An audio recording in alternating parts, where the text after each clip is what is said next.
What is up, Giants fans? Feels like I haven't made a video in a while. Boy, is this month freaking slow with Giants news, football news in general. It's 5 of 3, leaving work. Just want to hop on here and talk about a few things. Also, a reminder, not sure if any of you guys caught this yet, but on Giants.com, they have a little 24/7 media access.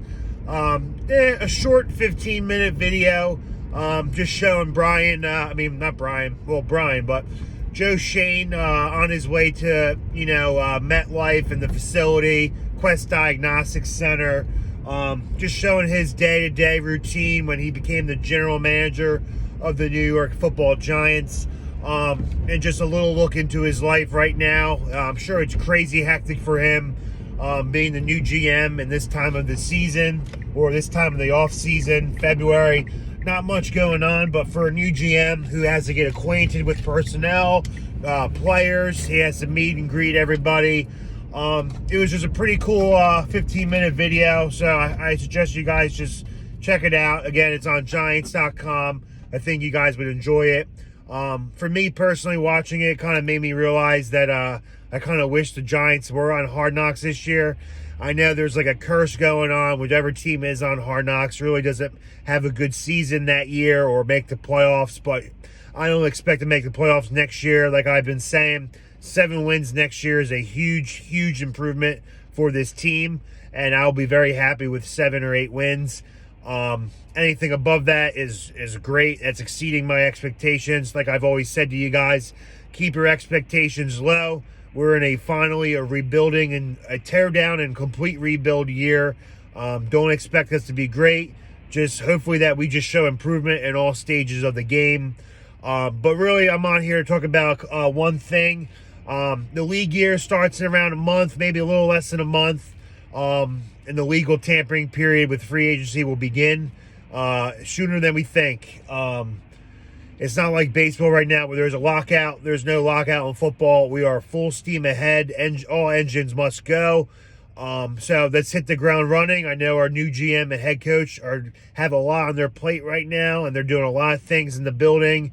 Apparently there's a nice little vibe going on in the Giants facility. Everyone feels like they're actually part of the team. That goes from ticket sales to PR to advertising, marketing people.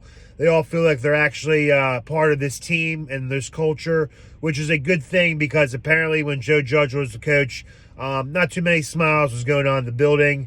But anyway, I just want to talk on just one thing, this one topic. Again, this is a really slow time of the year for anything to talk about Giants related, but I'm just trying to keep everyone up to date. Let's go, make a left. Come on, get in your driveway. What are you doing? I don't. Anyway, big changes are coming. I don't know whether you like it or not, whether you're prepared for it, but be prepared. Big changes are looming for this franchise. And I just want to solely talk about 4 players respectively that I believe that they are on either their way out, on towards a restructured contract, or possibly being traded.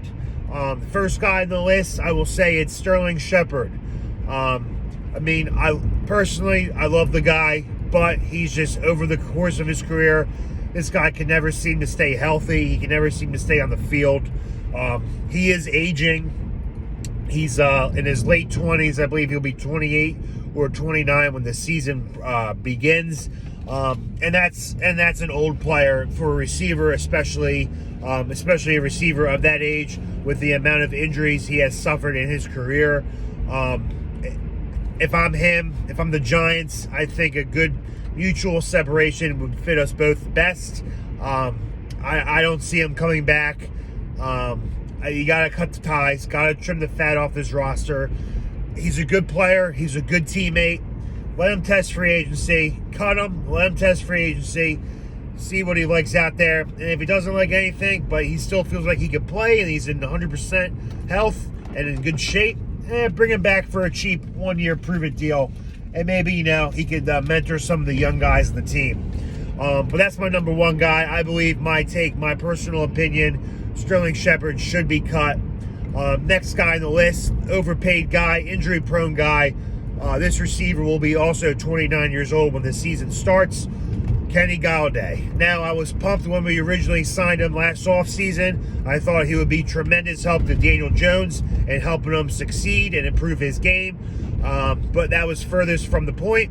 He sucked. He was awful. Granted, our whole team sucked, but there were plays where balls could have been caught, and he just didn't try hard for them.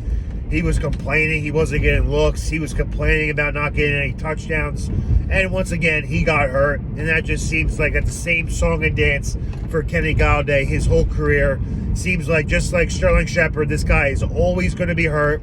And for our entire receiving core to be combined making $40 million last year, and they all spent more time on the sidelines injured than on the playing field, that says a lot about how bad Dave Gettleman's contracts he gave out were. So number two, either restructure his deal. Don't think Kenny Gallaudet will accept that. That means we need to cut his ass. I think he's very overrated. Again, I was really excited and really pumped up when we signed him, but he is just not as good as I thought. So my number two guy, cut Kenny Gallaudet. Number three, James Bradbury.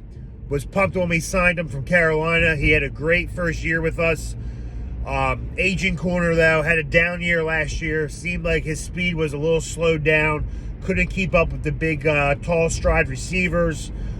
Did make some plays still, but, giving Adoree Jackson a lot of money, drafting a couple corners like we did last year, signing some corners in free agency like we did last year, I think James Bradbury can either be restructured or I believe he can be released.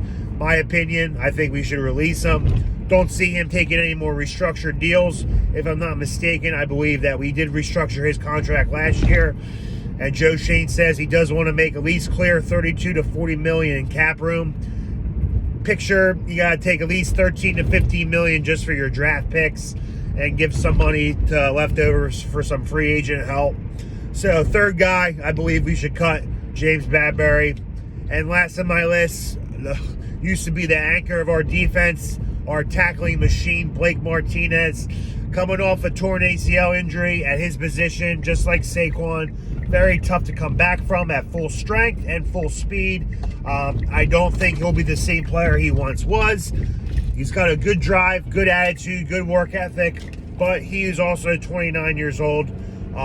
Don't think he's going to be in the right time for us with his age and his ailments that he's coming off an ACL injury. That's another tough move. And again, we need to clear at least $40 million in cap space. So we got to make these tough decisions. I think we should also cut Blake Martinez. So those are the four guys that I think we should cut. Granted, Saquon Barkley is one of those guys, but since he is the captain, or at least still no one has talked about trading him besides the media, I will leave his name off the list for now. But again, guys, big things are coming.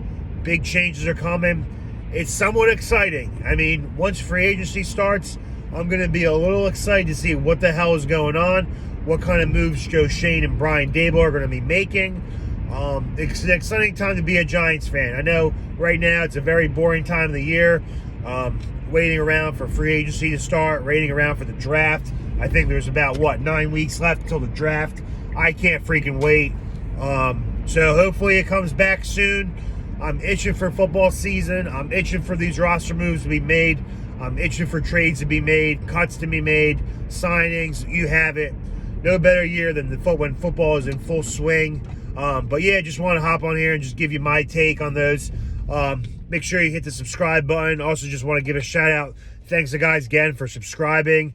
Since I started this channel, like I've said before, this team has not been good at all since I made this channel. I'm hoping to turn it around, give us 2 more years, and I strongly believe if we got the hirings right like we did this year, I think we will be a good team soon enough. But also, don't forget to check out that video on Giants.com. Again, it's like a 14 to 15 minute video. It goes by quick, but I just thought it was very cool how they're addressing our new staff and how they're trying to get everyone involved and feel like everyone's a part of the team, like it's like a family. How it used to be when Coughlin was the coach. They used to be a family. Everyone knew everyone. Everyone knew their fucking kids' names and all that shit.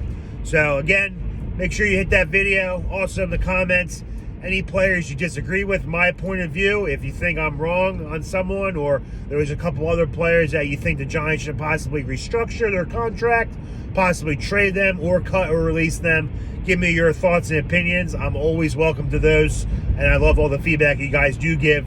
Anyway, stay blessed. Go Giants.